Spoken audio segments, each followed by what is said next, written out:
This is Nasha Kasha, Ukrainian Almanac, 28 minutes of stories for everyone about Ukrainian life. I'm your reporter, Stefan Andrusiak, and this is episode 296.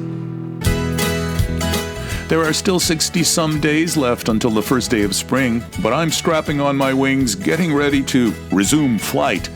From Portland, Oregon, an accordion-playing Darka Dusty reminds us that what is scary at first can indeed prompt discovery, knowledge that may just free us. All of this in a song about bat wings. Rosie got into her car,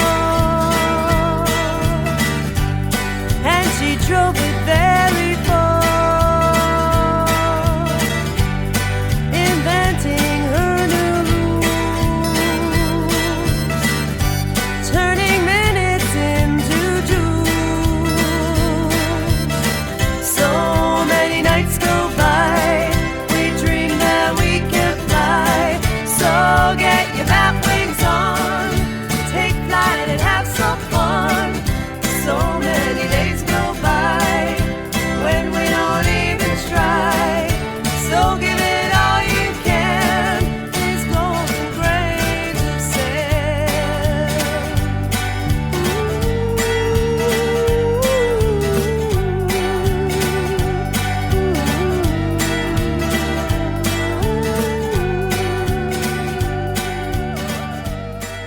Darka Dusty with an excerpt from her composition, Batwing.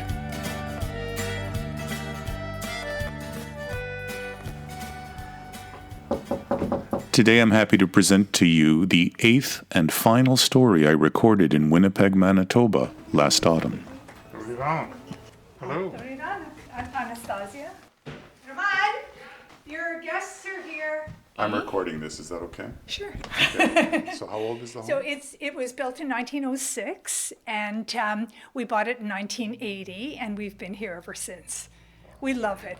Well, come and look around. I love the chandelier. Yeah. Well, the chandelier, actually, it's an interesting story. Our son went to Ukraine when he was in grade 12, and he went with a group of young people from across Canada. They chose 10 students, and he had such an amazing time. He brought this back. I was so surprised. Like, why, of all of the things that you would bring, why would you bring a Ukrainian chandelier? And we just loved it.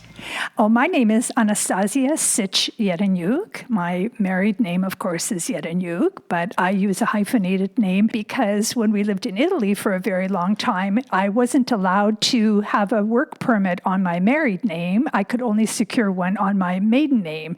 So, of course, I came back to Manitoba with a hyphenated name at the time that they weren't accepted. But I might have been the trailblazer for that hyphenated names. Sich is a great surname to have. Yes, actually, my father was quite a young man when he arrived in Canada, and his spelling of his name used to be SYCZ, but he often told us many, many stories about Ukraine. But of course, when he came to Canada and when he went to the immigration office to get his papers, his name became SYCH.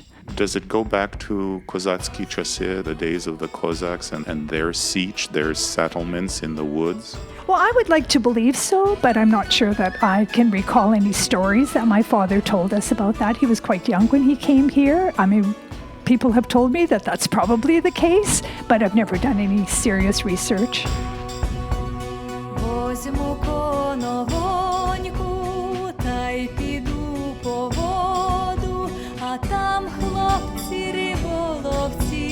Хлопці козацького роду, а там хлопці риболовці, хлопці козацького роду. My mother was born in Canada. Her mother came to Canada when she was likely 17 or 18 years old, and she came to meet a brother. And they settled in an area called Erin, Saskatchewan. My father, on the other hand, also came to meet two sisters who had arrived about 7 years earlier. And they sponsored him into Canada, and they also settled in that area, and that's where my mother and my father met. My name is Roman Yereniuk. I was born in Salzburg, Austria, in one of the displaced peoples camps. And with my parents in 1949, I came to Edmonton. And in Alberta, I did my education, and then I moved to the University of Manitoba and St. Andrew's College to take university training. Yes, I have 4 brothers and I have 4 sisters, and I'm the youngest of 9. So we lived on a farm. I was the only one who had the opportunity to go to university, but only after I came to Winnipeg and struggled with being a medical technologist, which I really did not like. But I did manage by working as a lab assistant during the day and at night going to school, and then getting my Bachelor of Arts and then Bachelor of Education and then my Master's. Why did you end up as a medical technologist if you didn't like it? Well, my father was very ill when I was in grade 12, and unfortunately he passed. And of course, we were never poor to the extent that we didn't have food to eat, but there was never any money in the bank. And besides that, being a woman, the belief was that you're going to get married anyway, so why would you go to school? So there was absolutely no money at all to go to school. But my sister was settled in Winnipeg, and after I graduated from grade 12, she invited me to come and live in Winnipeg. So I did come to Winnipeg, and it was in August, and my brother-in-law was driving one day. He heard on the radio that they were looking for medical technologists they were actually going to pay all of their tuition as well as give them money per month to live on, living expenses. So I jumped at it. 6 or 7 months into a 24-month program, I thought, I do not like this. This is not for me. But by that time, my father had passed, and my father was speaking to me from above and saying, you start something, you finish it. So I did complete it, and I graduated, and I worked, and then I had an opportunity to leave, and I took that opportunity. The part that I did like about being a medical technologist was meeting patients. And while I was living in Montreal in our first year of marriage, I worked at the Jewish General Hospital in the biochemistry department and made some really good friends who are my best friends to today. I didn't like the part about working the weekends and having to take blood from these little babies who were weighed about 20 ounces, because I thought if I ever have to put a lancet in another baby's heel, I am going to die. Well, I was always involved in the Ukrainian Orthodox Church's youth league, Союз Української молоді Канади, SUMC. And I also was an altar server, and so I felt a little bit of a calling to serve the church in the future. So when I enrolled at St. Andrew's College and the University of Manitoba, I worked on a joint degree, a Bachelor of Arts and a Bachelor of Divinity degree. And so one of the options became the University of McGill in Montreal to take a master's course there in religious studies. And so it happened that for 3 years I came back to Winnipeg, and I was involved at St. Andrew's College on the staff. I was a sessional instructor, as well as being the Dean of Residence and the Dean of Students at the college. So this, for 3 years, was a very nice position. We had got married in our second year, and at the same time, we had our first son born during that 3-year period. But I took a summer school course in New York in Eastern Christianity, and there was a professor there by the name of Jan Kreitzer, and he was from the Pontifical Oriental Institute in Rome, and he encouraged me to perhaps take a look at enrolling and doing PhD studies. What was your thesis on? The status of the Ukrainian Orthodox Church in the 18th century. Ukrainian Orthodox Church was subjugated to the Moscow Patriarchate in 1686. It was done illegally, inappropriately, etc. And I wanted to see how for the next 100 years, till 1800, the Ukrainian Church fostered its own indigenous Ukrainian traditions, their liturgical rites, the publishing work, etc. And the theory that was coming out of Moscow and out of the Russian Theological School that once we came under Moscow, everything was lost and Ukrainians became Russians and became part of the Russian tradition. So in my thesis, I tried to defend the position that at least for 70 years, the Ukrainian traditions continued to be part and parcel of the lands that were called the territory of the Hetmanate. All of this continued right up until 1800 when everything was lost and Ukraine became incorporated more formally into the Russian Empire. How did you feel when that thesis, that contention, was vindicated and upheld by Constantinople and Ukraine and the church received its tomos? Well, in understanding the situation, I always felt that eventually the truth would come out and that this would happen in conversation with Patriarch Filaret before the changes that took place. Ukraine's patriarch of the Orthodox Church. That's right, of the Kievan Patriarchate. And at the same time when these movements happened, I consulted with our bishops here in Canada because they were traveling to Ukraine and to Constantinople, Istanbul, for the official introduction of autocephaly. And it was really a heartwarming sort of when I was able to read online that Ukraine finally achieved autocephaly in 2019. This stuff is very ethereal. Why did you choose him? Oh, God. I think, once again, his claim to fame would be my brother-in-law because he said, oh, well, if you want to meet some nice Ukrainian boys, you should go to St. Andrew's College. And I'm going, who wants to meet Ukrainian boys? You know, for all the time that we lived in Saskatchewan, we were told it's not important to be Ukrainian. Nevertheless, we did go to St. Andrew's College. A friend of mine who is from Gorlitz, Saskatchewan, and the two of us went, and I met Roman, and I guess the rest was history. So I'm still not hearing why him. Why him? Well, I guess I just fell in love with him. And you know what? We just celebrated our 50th anniversary on July 24th. And he was so amazing. He's such an amazing husband that every day I tell him I'll keep him for another week. I'll try. And if it works for a week, then I might keep him for 2. Winter's tears like a child's years disappear too soon.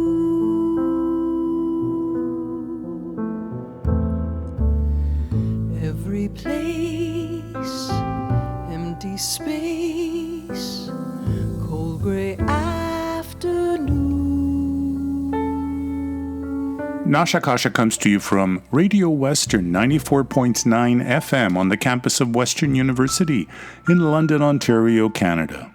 We're heard on CHMR 93.5 FM in St. John's, Newfoundland, on CKDU 88.1 FM in Halifax, on Local 107.3 FM in St. John, New Brunswick, on CJAS Radio 93.5 FM in Saint Augustine, Quebec, on CJLO 1690 AM in Montreal, on CFRC 101.9 FM in Kingston, on CFMU 93.3 FM in Hamilton, on CKMS 102.7 FM in Kitchener-Waterloo, on CJAM 99.1 FM in Windsor and Detroit, on CKLU 96.7 FM in Sudbury, on CILU 102.7 FM in Thunder Bay, on 101.5 UMFM in Winnipeg, on CJTR 91.3 FM in Regina, on CFMQ 98.1 FM in Hudson Bay, Saskatchewan, on CFBX 92.5 FM in Kamloops, on CJSF 90.1 FM in Vancouver, and on CHLY 101.7 FM in Nanaimo, British Columbia. You're listening to Luba Mason. The album is called Mixtura. It features Vadim Nasalovsky on piano. This cut is called The Last Snowfall. Earlier in the program, Oksana Mucha sang Chlopci Rybolovci, and Vasil Popadyuk with the Popadyuk Band and the melody Chora Martesor. Yeah, we were having a choir rehearsal, and all of a sudden these two girls from Saskatchewan entered the room, and they joined the choir, and then I started dating her. Eventually we got engaged, and we were married in Kamsack, Saskatchewan because that's her hometown. And then we had a second reception in Edmonton. So 2 receptions in 71. One in Kamsack and one in Edmonton. Горіла сосна смерека, горіла сосна смерека, сподобавсь хлопець далека, сподобавсь хлопець далека. Горіла сосна смерека, сподобавсь хлопець далека, сподобавсь хлопець далека.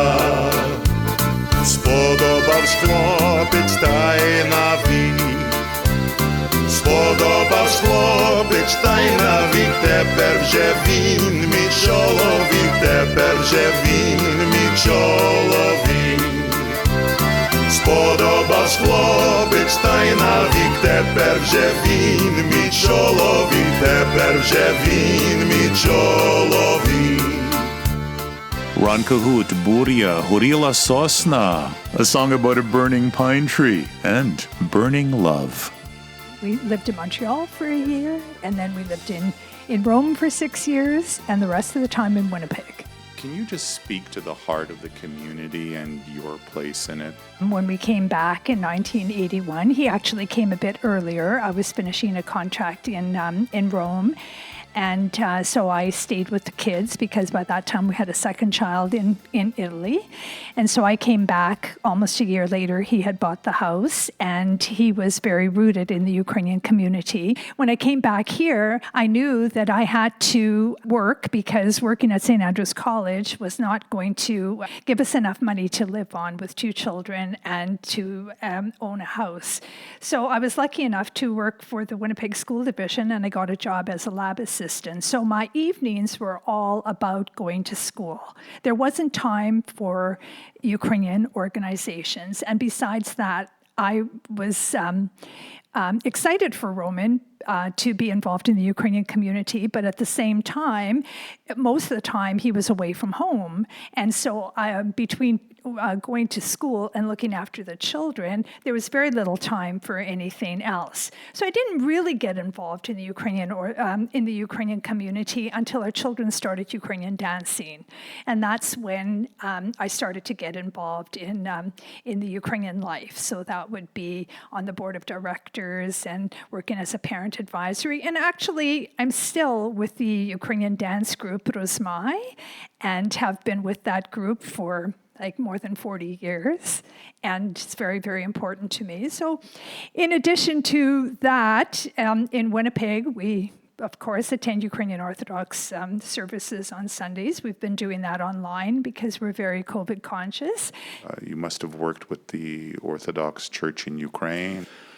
Well, you know, at the university at St. Andrew's College, we were told as part of the mission of being on the staff that we have to do the good teaching, get involved in research and do our research in our field and do outreach.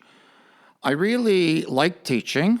I loved writing, and I really enjoyed the outreach work, reaching out to our Ukrainian Canadian community, reaching out to the multicultural community. I was involved in quite a bit in Winnipeg when multiculturalism was just starting to flow, and we had a government that believed in multiculturalism. But at the same time, my outreach also was towards Canada. You know, this is the country. And so I'm very, very proud of 14 years of work as a school trustee with the Winnipeg School Division. I tried to sort of specialize on bilingual education, and we have the Ukrainian program. I try to support social studies as curriculum material that needed to be developed to include a very strong component for multiculturalism. And I, of course, supported the arts as a school trustee. Well, I have to admit that coming back to Winnipeg after living in Rome was a very, very difficult transition. It seemed so big and the roads were so wide and the cars were so huge because we were really accustomed to living in Rome with very small streets and small cars. After about 5 or 6 years, when I kind of felt like the stress of, being educated, well, not in the sense that I would now have a degree and that I could start a job, I started to feel more comfortable. I got involved at the grassroots level with Ukrainian Canadian Congress. eventually becoming president of the Winnipeg branch. I've always believed that a coordinated effort on the part of the Ukrainian community is very, very important. I've been involved with the consistory of our Ukrainian Orthodox Church, especially our parochial council and also our parish council, and I was president of Holy Trinity Ukrainian Orthodox Cathedral here in Winnipeg. Roman told me that you just interviewed Don Oster. So my story is about Don Oster. So his wife, Pat, and I were very close friends. And as a school teacher, the human resources or superintendents would often come and spend time in our classrooms. And so she walked into my classroom one time and spent about an hour or something, and then she met me in the staff room afterwards and said, "Did you ever consider being a principal?" And I said, "Never." I said, "You know what? My husband is already a principal. I've had enough of all this stuff. I don't want the bureaucracy. I want to be with the kids." And she said, "Well, you should really consider it." So she took my name forward, and that was because of Pat that I actually did become a principal in an elementary school and had a very successful career. Out of my commitment to higher education, I was very blessed by having over 25 trips to Ukraine for various conferences where I gave papers, symposiums, and where I participated in. And I was able to, on behalf of the province of Manitoba, to be an election observer for the two Maidans and to be able to, in fact, make a little difference in the areas that I was appointed to make sure that the elections were run properly. It was really interesting how my husband Roman was chosen to go to Poltava, which I think is the peaceful, loving part of Ukraine. And Anastasia, the rebel, and the inner city principal was sent to Donetsk. And it was really crazy there. And at one point, they gave us a 10-hour notice, and they airlifted us out of there because it was so scary and so dangerous. But nevertheless, a good experience. I was stationed in 5 little villages just south of Poltava. And in this area, village 1, no problems. Village 2, no problem. But in village 3, I found a list of 7 people that were registered the day of the election. In Ukraine, they have a way of closing off a page by putting the letter Z across the bottom. Well, this page didn't have the Z, so I, of course, had to communicate to my bureau in Kyiv. I then waited for their reply. I had to stay there to make sure that the document was not pilfered or stolen or destroyed. 7 hours later, when the authorities came, they did mention this as an infraction, and it was part of the report. Я біжу назустріч вітру, аж на край землі, де я вірю, залишилось щось хороше. Я не знаю, тім в якій мій стороні. Я не знаю, чи повернусь я туди ще. Дім завжди чекає тебе поглядом у вікні. Рідні очі так жадають зустрічі з тобою. Подаруй світло мені, подаруй світло. From Ternopil, Ukraine, the acoustic band Sky with Grant Me Your Light. I would say my heart is in Winnipeg. I think it's one of the most amazing places to live. I think the people are super friendly. I love the inner city. I love the people that I encountered with the inner city.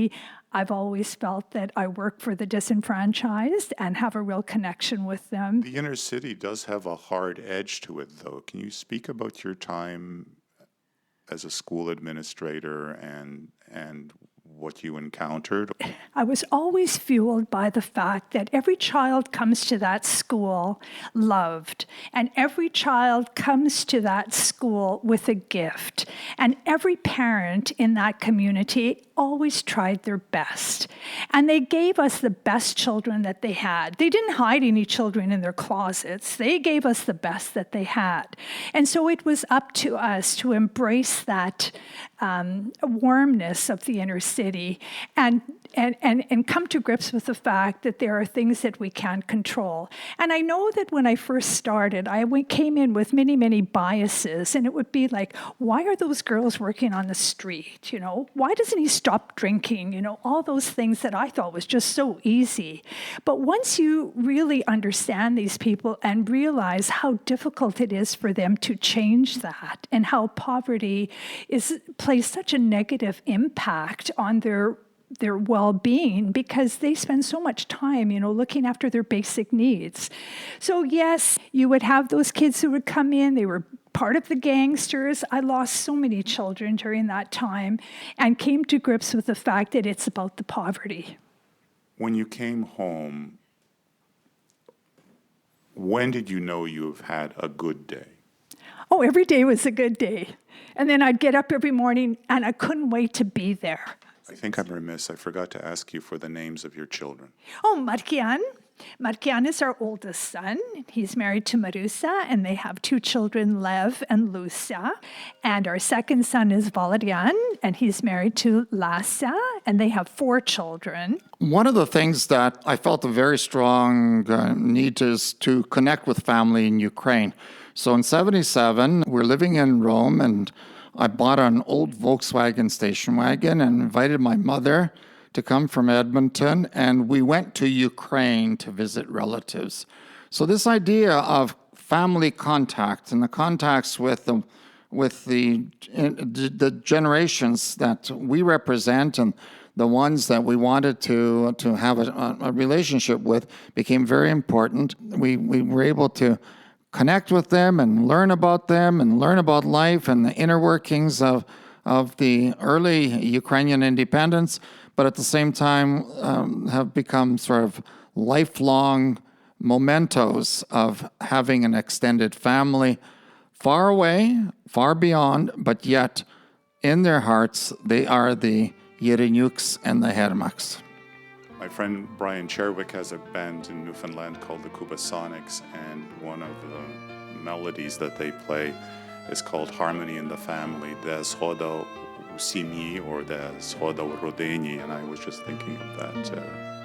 Thank you so much. My great pleasure to spend time with you.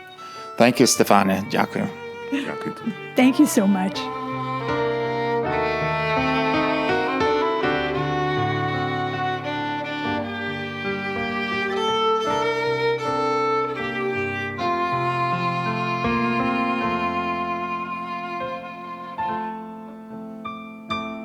Partial funding for Nasha Kasha has been provided by the Shevchenko Foundation and by the Ukrainian Credit Union. I'm your reporter Stefan Andrusiak. Back in a week, God willing. До милої зустрічі за тиждень часу, дорогі слухачі.